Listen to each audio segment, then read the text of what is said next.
আপনি যদি মনে করেন গাজা দখল করলেই তাদের এই সন্ত্রাসবাদ থেমে যাবে, আপনি ভুল করছেন।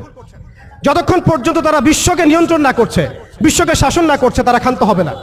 এবং তাদের মূল রাজনৈতিক পটভূমি এবং ভৌগোলিক অবস্থানটা কি হবে সেটাও তারা মেনশন করেছে।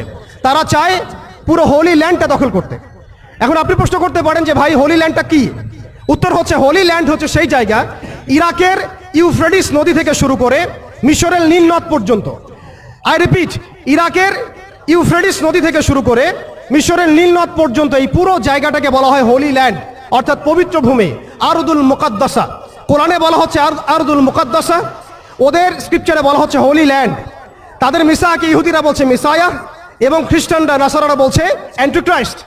যাকে আমরা চিহ্নিত করছি সে হচ্ছে মাসিহুদ দাজ্জাল। তারা এই হোলি ল্যান্ডটাকে স্বাধীন করতে চায়। তারা মিশরের নীল নদ থেকে শুরু করে ইরাকের ইউফ্রেটিস পর্যন্ত পুরো জায়গাটাই দখল করতে চায়। আপনারা যদি মনে করেন গাজা দখল করার পর তাদের এই হামলা থেমে যাবে, আপনি ভুল করছেন। তারা ততক্ষণ পর্যন্ত ক্ষান্ত হবে না যতক্ষণ পর্যন্ত তারা হোলি ল্যান্ডটা দখল না করছে। এবং শেষ জামানায় যে বৃহত্তর মালহামা বা মহাযুদ্ধের কথা বলা হয়েছে, সেই যুদ্ধ হবে ইরাকের ইউফ্রেটিস নদীর সোনার পাহাড়কে কেন্দ্র করে। আস্তে আস্তে সময় সেদিকে এগিয়ে যাচ্ছে। তাহলে তাদের উদ্দেশ্যটা কি? তাদের উদ্দেশ্য হচ্ছে হোলি ল্যান্ডটাকে দখল করে সেখান থেকে তারা দাজ্জালের শাসন কায়েম করতে চায় সারা বিশ্বে। কারা চায়? জায়নিস্টরা চায়। এই ডটসগুলো যদি আপনি মিলাতে না পারেন এবং শুধু বাইরের চোখ দিয়ে আপনি দেখেন, ভিতরের চোখটাকে অন্ধ রাখেন, আপনি এই ওয়ার্ল্ডের জিও পলিটিক্স বুঝতে পারবেন না।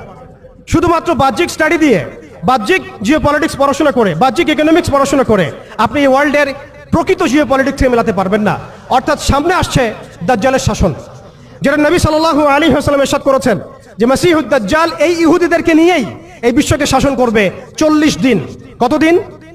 40 দিন। এবং তার প্রথম দিনটা হচ্ছে 1 বছরের সমান, দ্বিতীয় দিনটা হবে 1 মাসের সমান, এবং তৃতীয় দিনটা হবে 1 সপ্তাহের সমান।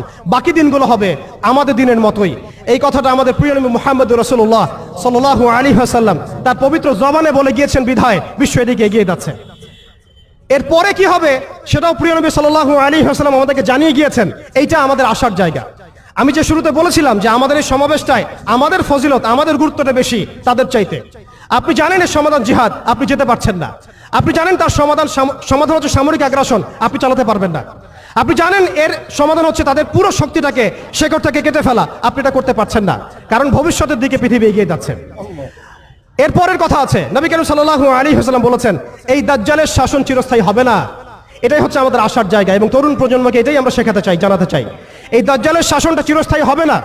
নবী সাল্লাল্লাহু আলাইহি ওয়াসাল্লাম বলেছেন দাজ্জাল এবং তার অনুসারীরা যখন বিশ্বকে শাসন করার দিকে এগিয়ে যাবে, আল্লাহ রাব্বুল আলামিন তাওহীদপন্থীদের এই কালিমার পতাকার কাফেলা গঠন করবেন ইনশাআল্লাহ।